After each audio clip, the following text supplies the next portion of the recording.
We saw Pakistan one side, but adversaries were two, and if I would say actually four or three actually. Pakistan was the front face. We had China providing all possible support, and it's no surprise. 81% of the military hardware that Pakistan is getting is all Chinese, 81% of that.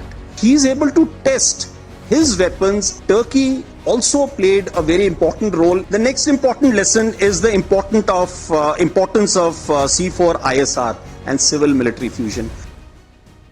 What you heard just now is not just an analysis of Operation Sindoor, but also a prophecy that does not augur well for Pakistan. Pakistan's transformation into a full-scale proxy for Chinese military ambitions is a cause of concern more for Islamabad than for its neighbors. During the May 2025 conflict, China supplied Pakistan with military equipment like J-10C fighter jets, PL-15 missiles, HQ-9 air defense systems, and even real-time battlefield intelligence.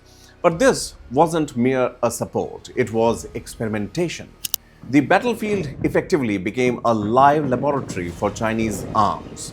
Beijing used the Indo-Pakistan conflict to test its next-generation weapons against Western and Russian platforms fielded by India, all without risking its own troops. This reflects a core Chinese strategy rooted in the ancient borrowed knife doctrine, kill by using another's hand. By arming and guiding Pakistan, China tries to keep India strategically distracted and militarily engaged. Without a declaration of war, it evaluates its own combat readiness. Chinese forces lack the war experience as the country hasn't fought a war for a very long time now. But for Pakistan, the extent of this dependency is staggering. Over 81% of Pakistan's military hardware is now Chinese.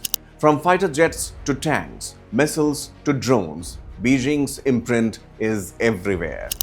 And the dependency isn't just military. The China-Pakistan Economic Corridor, or the CPEC, has tied Islamabad into a financial knot.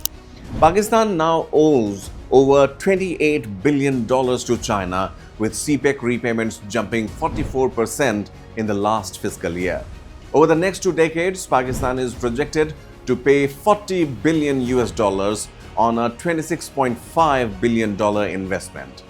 This mirrors Sri Lanka's slide into debt servitude, a cautionary tale where Chinese loans led to the loss of strategic infrastructure like the Hambantota port. China's support comes with conditions. As the bills mount, the fear grows. Will Pakistan too be forced to surrender strategic assets like its Gwadar port? Already, Beijing's leverage over Islamabad's policy autonomy is increasing. What began as a partnership is steadily morphing into client-state control. Pakistan's growing entanglement with China, militarily and economically, places it on a precarious path. It may have served Beijing's goals in May 2025, but at what cost?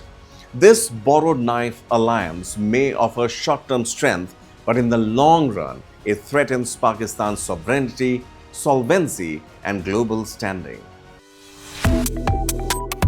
Subscribe to One India and never miss an update. Download the One India app now.